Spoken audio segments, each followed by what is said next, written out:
Hello and welcome. My name is Zafar Iqbal, and you are watching the Mojo story. Uh, there is a development in the India's neighborhood in Bangladesh, where Bangladesh's interim CEO or the leader Muhammad Yunus has triggered outrage after gifting Pakistani general, the top general of Pakistan, who was in Bangladesh. He gifted him a book carrying a controversial Greater Bangladesh map that depicts India's entire northeast as Bangladeshi territory. The move is seen as an extremely provocative gesture amid Yunus's growing proximity to Beijing, to China, and Islamabad, both. But it's come at a time when India China relationships seem to be on the mend. Just a few days earlier, India and China resumed direct flights between the two countries. To discuss more on this, we're joined by an eminent panel today. Let's introduce our guests. We're joined by Ambassador Manju Seth, former diplomat, and Lieutenant General Sanjay Kulkarni.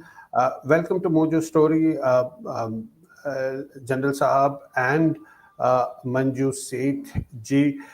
If I may start with you, General Saab, this is a very, very strange development. You know, the map that's being uh, on that book, which was presented not to any government official, like a civil official, but to the general of Pakistan. You can see that map on that book, and that includes Indian states as well. Now, this shows the proximity of the Yunus government with uh, Pakistan that seems to be developing by the day. How concerned should India be with this development? So far, there hasn't been any response from the MEA, but it's a development that can't be ignored as well. Thank you very much, Zafar, and thank you, ma'am, for joining you with you on this show. Well, first and foremost, of course, Yunus is neither elected nor selected, nominated, appointed, self-appointed, whatever the chief advisor that he is to Bangladesh. His entire, you could speak of whatever he might be. He is a Jamaat. Fully radicalized man with a anti-India, stand that he has always been taken. Now, having said that, even with his 25 party program that he intended to take it out on the 17th of October, wherein again there's a problem that is cropping up in which he kept Army League out of it. Bangladesh has always, now of late, been virtually being, I would say, going into the hands, or you could say into the group with Pakistan. Earlier also we had the Director General of Pakistan, of the ISI, visiting them, uh, going down to the chicken neck area and wanting to see what Pakistan can do. Well, Pakistan, you have heard the radicalized chief Asim Munir talking of the Eastern Pincer wanting to come through Bangladesh. Bangladesh themselves, even after what's happened there, you find that Jamaat, you find Yunus definitely together conspiring against India. You find that what's happening now of late with Myanmar, with Bangladesh wanting to have the Rohingyas go back to Myanmar. Well, that is not workable. You see the American footprints over there, with they're wanting the St. Martin Island, their support to the Arakan army in Myanmar. You find Chinese inside. You find the Americans wanting the minerals, from Myanmar, wanting to use Bangladesh as a corridor to come out of it. So there's so much happening in Bangladesh, and Bangladesh over a period of time, of course, now economically has gone down drastically. It has gone down. With Pakistan feeling emboldened with the American help that is coming their way, the kind of time and again you find Trump always and every time talking very highly about Asim Munir, the Prime Minister Shehbaz Sharif. All this seems to making Pakistan feel that this is the time now for having been beaten in Op Sindoor very badly. but claiming a self victory, they are not going to lie low. And I personally feel that they are all out to do something mischievous, not maybe in the immediate future, but very close. Maybe in about a year or so, we'll have Pakistan do something. And in that context, Bangladesh is the one that Pakistan wishes to use. And Pakistan and Bangladesh proximity, Bangladesh virtually becoming slowly and steadily again as East Pakistan. You can see that there is a lot happening in Bangladesh, Dhaka, and we ought to be very, very careful. You've had the death of the CIA person over there. We've had death in India of the Brahmos scientist happening over there. Yeah. We've had ISI chap knocked out over there in Bangladesh. All this is, these are not coincidences. There's something going on, but what and for which we all need to be very, very cautious, very, very cautious. Over 4,000 kilometers plus of boundary that we have with Bangladesh, over 1,600 kilometers of boundary that we have with Myanmar. So there's something that we all have to be careful about. Keep a very, very strict eye on Bangladesh. At the same time, build good relationship if it can be done. But otherwise, well, at this point of time, I personally feel Bangladesh is not going to be a very easy thing. Again, the state of ours also, we find that there's so much of, I wouldn't say anything more than that. They are finding it difficult for the kind of infiltration you see in Murshidabad, you see it in Malda. It's bad. It is really bad. And fencing also out of 4,000 kilometers, 10% not done as yet. That's almost 400 kilometers. So infiltration is rampant. So whatever we might say, infiltration is happening. We are unable to send back people within our country, able to give them Aadhaar cards and kind of citizenship facilitation for them. So it is not easy. I look at it, Zafar, it's difficult times ahead, but we have got to be vigilant and careful. Yeah. Yes.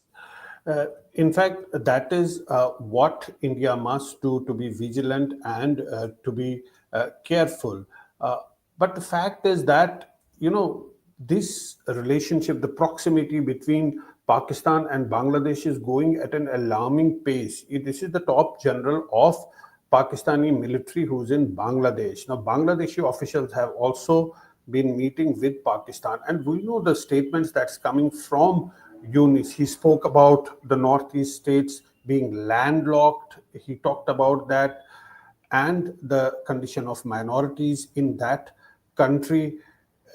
India has been registering a protest with Bangladesh, but that doesn't seem to be changing their attitude, Ambassador Manju said.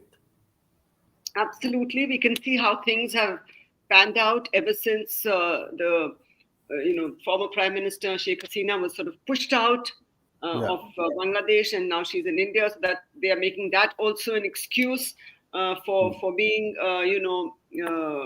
for being extra anti-India. But yes, Yeah. very rightly, as mentioned by the general, this is something. There are other people at play, other parties or other powers at play in the background. Definitely, Yeah. I believe that America appears to be using Pakistan, as we can see, in all around us, to also target India in many ways. And the fact that, the Pakistan second senior most general is in Bangladesh. Earlier, the ISI generals were there. Everybody has been going in there, and they've been talking of a two-front war. If India attacks, there'll be a two-front war. So all these kind of statements, threatening statements coming out from Pakistan especially, are a cause of alarm and a cause for worry for India, which, and very rightly, we have to be very, very careful, and we have to be very, very cautious and safeguard our borders and secure our borders. And the infiltration, which is continuing, illegal immigration, which continues from Pakistan, from Bangladesh, encouraged by by Pakistan and other people. We don't know who's coming in the guise of these illegal immigrants. So our security is definitely threatened, and the fact that the Jamaat has really become an important player in the politics, in the whole scheme of things in Bangladesh, and that they've brought Pakistan back, and it's almost like the Bangladeshis are being made to forget that ever. They were attacked, and their forefathers were, killed, and foremothers were raped, and there was absolute tyranny in Bangladesh. Uh, I think one of the reasons why they are forgetting is, I believe, is that one of the reasons is that in their textbooks, when I was also posted there, I found that in some of their textbooks they were actually being taught that India was the aggressor, and that Pakistan army helped the Bangladeshis. And so that kind of narrative was built. Then that was corrected. But again, I find again that narrative. I'm seeing that is also again being re-promoted. That India was the aggressor, and they are our brothers, and we need to be with our brothers and not with India. And they're trying to cut off any good relations with India that existed, and all the bilateral cooperative programs. They're continuing with them because they feel that it is in their it serves their interest. But the fact is that an anti-India sentiment has become very dominant, and Pakistan is definitely Pakistan's ISI has always been active, but now it's got a chance to be officially, very, very active, and it is trying to, establish its footprints across the country. And the Jamaat has become very, very dominant, very active to promote this anti-India sort of narrative there. And if you look at the, so-called, I think, let me say, the or the pro-Indian people or the parties, their voice has been completely shut, and they are too scared to speak out. If any are there, many of them have, of course, left the country, I believe. But the ones who are there, they are too scared to speak out. And like in any country or any such situation, it is the so-called radicalized elements and the really militant elements who hold sway. They do not allow the others who would like to see other changes, who are not in favor of Yunus and want early elections. They are not allowed to have a say. Their voices are frightened. And I think that is another issue that is going on in Bangladesh. So I believe that we are in a difficult situation. India has to be very, very careful. And the fact that they've been talking of this greater Bangladesh, which includes parts of India, includes parts of Myanmar, I think is something which, and chickens, the chicken's neck corridor that they're going on talking about. I think that is again a threat which they might well carry out because they believe that, as part of the whole, whatever narrative building that's going on, that they have to, with China wanting to get there and the US trying to put us in a corner, all of them are, I think, working together to make sure that, of course, Pakistan is already doing what China and US wanted to do, and it's at their behest that what is happening. Now, Bangladesh is also in the same sort of camp, and I think this, we can see the axis is quite visible and quite apparent. Right. General Saab, the fact is that we saw those pictures when even the statue of the father of that nation, Mujibur Rahman, was uprooted. You can see from those pictures that is that uprising that led to the ouster of Sheikh Hasina. It was clear right from the first day that things are going to take this turn. But it's happened so rapidly. The fact that a Pakistani general, top general, is in Bangladesh, and Pakistani Army Chief Asim Munir has been threatening India. The things seem to be going from taking a different turn now. India has been maintaining good relations with all its neighbors, including Bangladesh. But one does not understand why is Yunus doing all of this, because what is the incentive, what is the gain that he is getting? India's good relationship with Bangladesh helped that country a lot. Its proximity with India, even leaving aside the historical context of Indian forces helping in its liberation. But why is Muhammad Yunus doing all of this? That's something that's quite surprising. Please unmute, sir, from your end. and those incentives to each one of them are different. Bangladesh has a different incentive, distorted maps. If within West Bengal, if people are to be asked, they're also in some of these newspapers when these things come out, they all dismiss it, saying that no, there are all fringe elements. They keep talking like this. Even during the time of Mujibur Rahman and earlier also, these people who talk, all we mustn't take it seriously at all. They have settled a boundary dispute with Bangladesh, but that isn't always there. Now you find that Yunus is a puppet. He has been maintaining excellent relations with America. Obviously, everybody knows why, and also with China. So both Chinese also have interest in Bangladesh. They have invested billions of dollars. We have invested billions of dollars in their infrastructure. But the Chinese investments are those which are visible: the railway line, the infrastructure, all that, the investment of the Chinese. So the Chinese are keen that they need a warm water outlet, and therefore the Chittagong port and all of it gets a little importance. You find that the Chinese over there have built the port so that they find an access through Myanmar right into the southern part of China. So Chinese have a different interest in Bangladesh. The Pakistanis have a different interest in Bangladesh because they would much like to go along with America to see that if they could get them the St. Martin Island, which the Bangladeshis have been rather resisting. That was one of the reasons why Sheikh Hasina lost her power, because St. Martin was an island which she was refusing to give it to the Americans. The Americans want a foothold over there, which hopefully I'm sure they'll get it now. There is no question of not being able to do. Pakistan has a different reason, because Pakistan has all along hate India, and they take to hoops. By all means, they have to destabilize India. And for them, it is terror. Nothing but terror.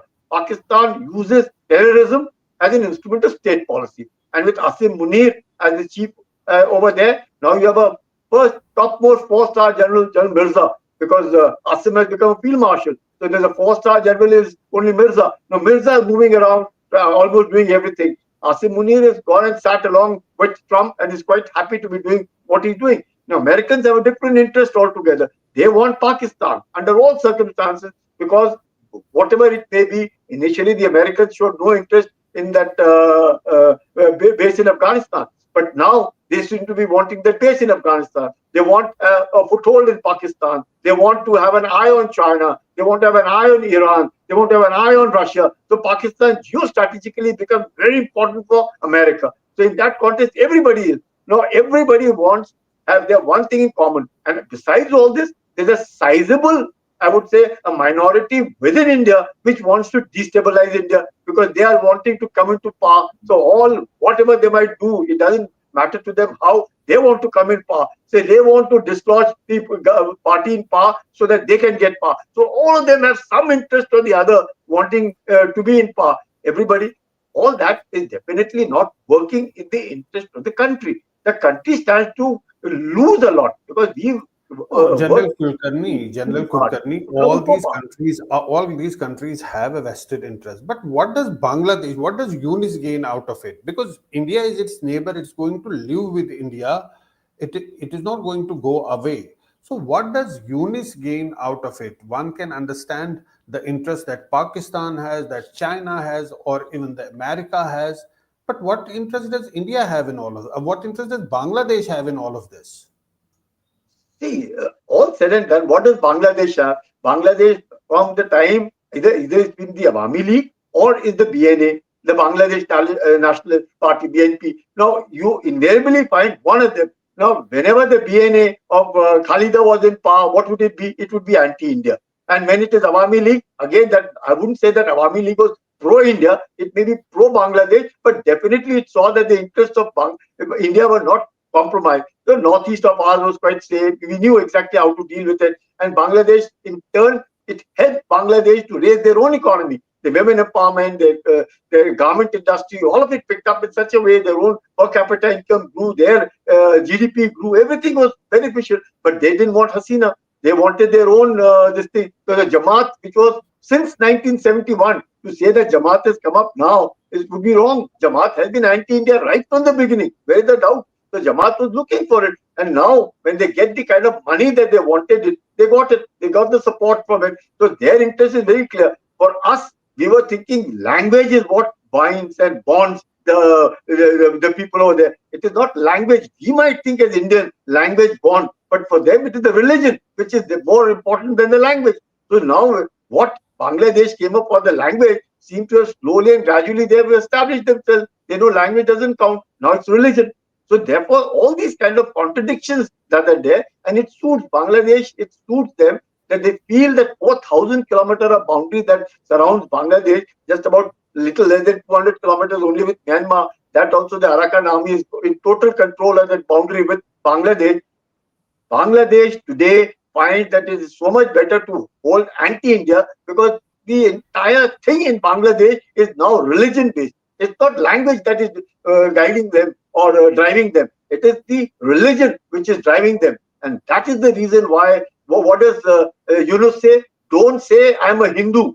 Say you're a Bangladeshi. Obviously they're Bangladeshi. Where's the doubt? You haven't gone to hit them because they were Bangladeshi. You are going to there to hit them, to destroy their property, destroy their temples, was only for one reason, and that reason was they're Hindus. Where is the doubt? Now look at the way he's talking. He's a real wolf. He's a very, very clever man and trying to have a facade of a smile on his face, seeing that small banks did it, got the Nobel Prize because of the American Clinton support and all that, whatever happened. But he's not a man. We have to be watchful. And we have very porous borders.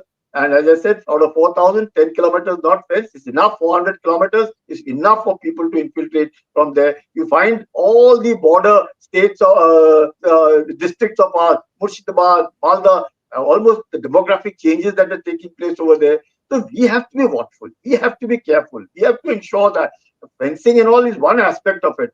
We have to make, but then, as I said, within our own country also, there's a sizable number of people who don't seem to want a stability. They are looking at power.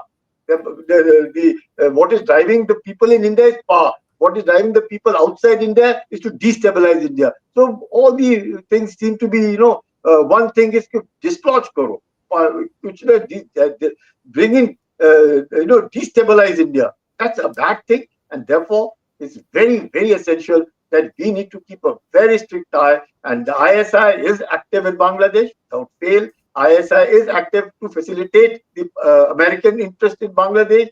The Chinese are active in Bangladesh, and we need to be vigilant. We need to be having 24/7 our eyes on them. The way they have given those two airstrips in the chicken's neck to Pakistan for further developing it. What does that indicate? It's very clear. Wow, all of it, what Bangladesh is doing is anti-India now under Yunus. And Yunus is looking at postponing elections. Abhi Feb mein bola hai 2026, even if that could be delayed, why not? So the July charter comes up. So Yunus is not a straight man, and therefore dealing with Bangladesh is not going to be very easy. And our own people in our own country also have to see that their own political interest mustn't drive them to get demographic changes be brought into India for the good of whatever that be. So it's wrong, and therefore it's important for us that Bangladesh needs to be seen from that point of view. Relations, yes, if Bangladesh wants good relations with India, by all means we want good relations with Bangladesh. But if they don't want it, so be it. And therefore we need to be very, very vigilant, because it's not going to be easy time with Bangladesh happening, Myanmar happening, Pakistan, China. You have what's happening in Nepal. Yes. All of it is really, really something that we need to be careful about. Yeah. Right. Ambassador said, I was just wondering, looking at these visuals. Now, these are the visuals of the surrender ceremony in 1971. Pakistani General Niazi surrendering to General Arora. This is what has happened in the past. Now, have things moved on so much that it does not matter at all? They seem, as I was saying, the founder of that country, which is Sheikh Mujibur Rahman, his statue was, you can see from that visual, his statue is being toppled, is uprooted. Now, if this is the situation, we're not talking about minorities right now. We're just talking about the historical context of that country, the way that country got liberated, the context of the atrocities. And then the founder of the country, his statue is being uprooted. And things are happening in a one way direction ever since. As I started my discussion by asking how concerned should India be, because things are moving at a rapid pace. Very rapid pace and in a direction which is not conducive to our security and to our, to the interest of India. I think Yeah. Bangladesh, and not in Bangladesh's interest also. I think it is not in their interest also to go on in the direction that they are going. They seem to be, as I said, the leaders and the others seem to be in denial. And there's a large chunk of people who in Bangladesh also do believe, because as I told you in their textbooks, they used to have this taught to them that it was the Indians who attacked them. They were the attackers, aggressors, and it was the Pakistani army which stood by the Bangladeshi people. So that narrative building has been reaffirmed, I think, or reinstated now, with many people, not many people in Bangladesh not bothered that this happened. You know that Sheikh Mujibur Rahman statue was, brought down, saying that he was not the founder, literally saying that he was not the founder of Bangladesh. But it was others, and another point which I want to make here now is that, not everybody, why has this narrative building been so easy? Because not everybody in Bangladesh was involved in the freedom struggle. It was only the Mukti Bahini people, and also all the intellectuals and the university professors were all just shot. So the armed janta, so to speak, in Bangladesh was not really aware of what was happening. It was limited to some pockets, what was being done. All the intellectuals were students in the universities, in Rajshahi University, in Dhaka University. They were just, Chittagong University, they were just lined up and shot and killed. So not many people knew or were affected directly by what happened at that time. And so it has been easy for different regimes, and particularly the current regime, and with the Jamaat going around with an anti-India agenda and creating this, helping to create and spread this narrative, and a huge degree of radicalization has happened, in Bangladesh. So I think that is a big, it is a big problem, and the fact that Bangladesh is ready to deny history, I think is not going to be, as I said, not good for them either.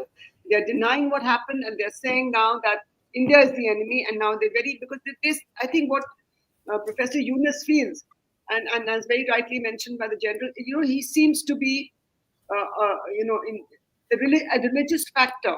Facts are not, they're not interested. They're not interested in what actually happened and what is the relationship with India, and how even now we are continuing with the collaboration.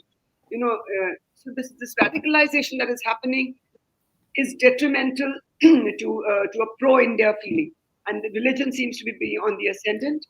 Sorry, and I think that is going to impact the relationship quite a bit. It has impacted already, as we can see, and the current leadership is obviously, happy with the way things are going. Why they are happy, I'm not so sure. And this, the fact that publicly, Professor Yunus has not denied that there are this, what Pakistan has been saying, and that two-front war and things like that they've been talking about. He has not denied, or he said that Pakistan, we will not take part in the war against India. So I think it is, again, as I said, other powers at play who are making this happen, because it is in their interest to destabilize India, to stymie India's growth, and we know that the current US president has a different approach to every trends and pose, as we have seen, and with India particularly, I think he's very miffed, and with our leadership, and so the US is going to go in full throttle, trying to fix India, put India in its place, so to speak. And that's what they seem to be doing.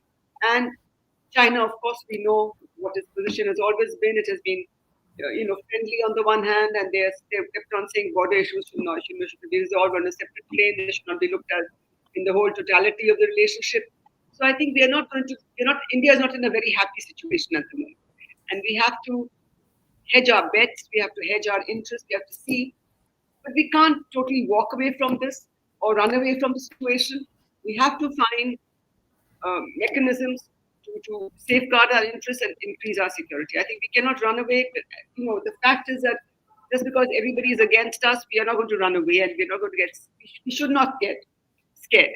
And the fact that they're following what China was doing, of giving distorted maps and claiming territory. So the China, I think, factor seems to be at play here also, and the distorted map that they presented of, the greater Bangladesh thing, and radical elements in their country have been talking about it for some time. They raised it earlier in October. Last year also, I believe it was raised, saying that, not October, in July, and last October it was raised, saying that, Bangladesh, greater Bangladesh has to be established.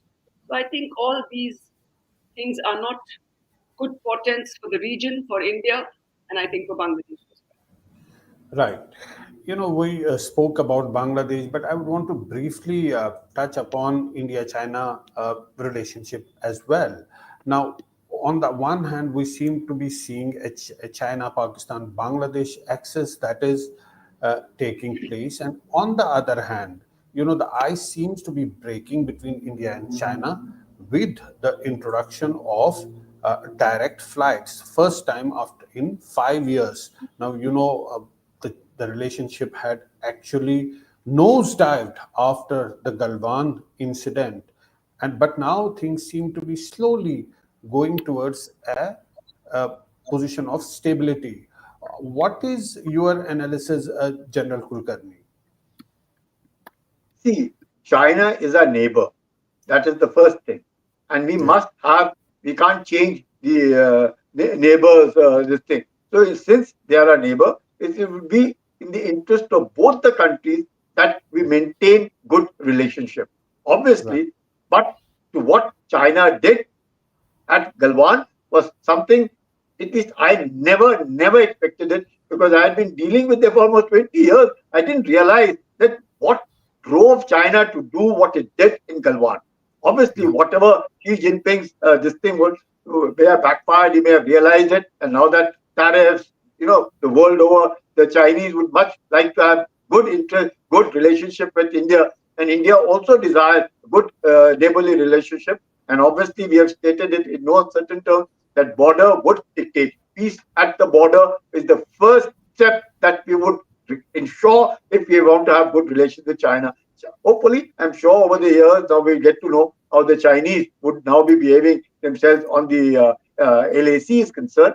But notwithstanding that, definitely good relations with China are in the interest of both the countries. There is no denying the fact. And therefore, in that, I would say in that direction, this air flights being resumed between the two countries will definitely help.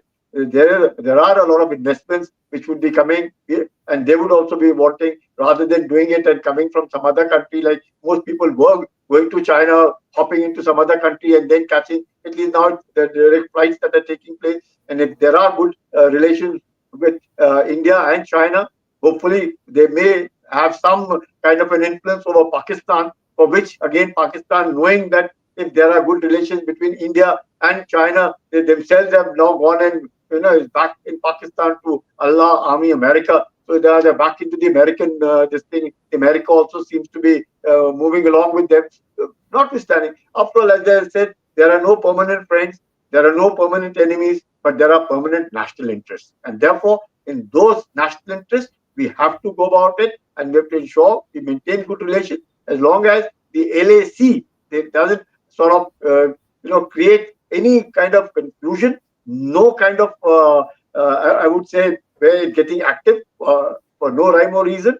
And therefore, if that LAC, if there is peace and tranquility along the LAC, the border agreements are being adhered to, and the two armies don't come across each other fighting one another, I think all other things then can take place. If there is peace along the LAC, everything else can find its way through, no problem whatsoever. But if there is no peace, if this is got to be trade separate and peace on that LAC separate, well, Government of India, as I'm sure, has stated in no uncertain terms. We hear the Foreign Minister say so many times that is not possible. What China wants it, we will disengage these two. So we have to ensure that way, and I think it's a good step. No, I would personally say that good relations with China are in the interest of both the countries.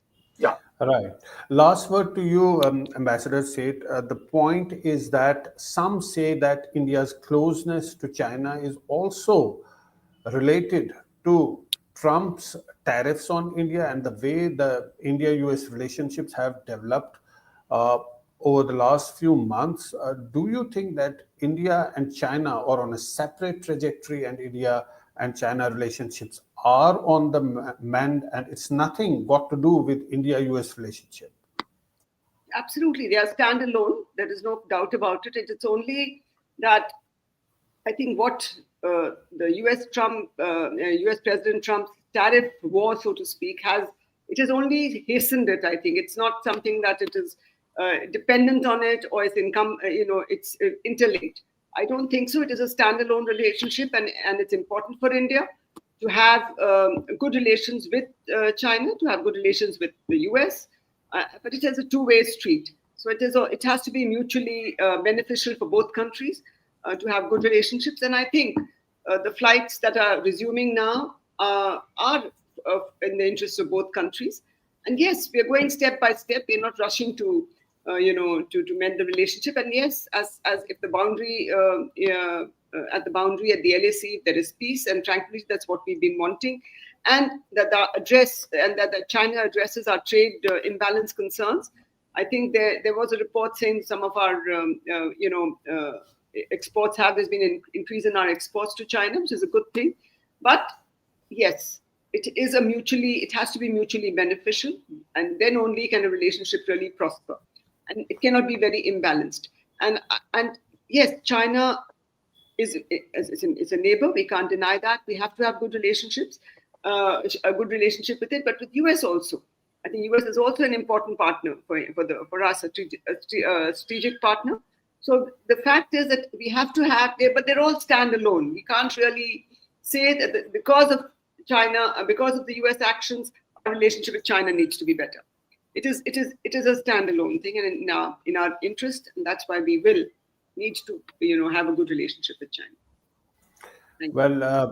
Thank you so much, Ambassador Manju Seth and Lieutenant General Sanjay Kulkarni for joining us today and for sharing your thoughts. Lots of things happening in the India's neighborhood. Of course, India will have to watch things very carefully because the things are moving at a very fast speed. These are rapidly changing development, not just in the neighborhood, but across the globe. And India will have to make those strategies and those policies accordingly. Thanks so much for joining us today and for sharing your thoughts. And thanks to our viewers for watching the Mojo Story. Thank you.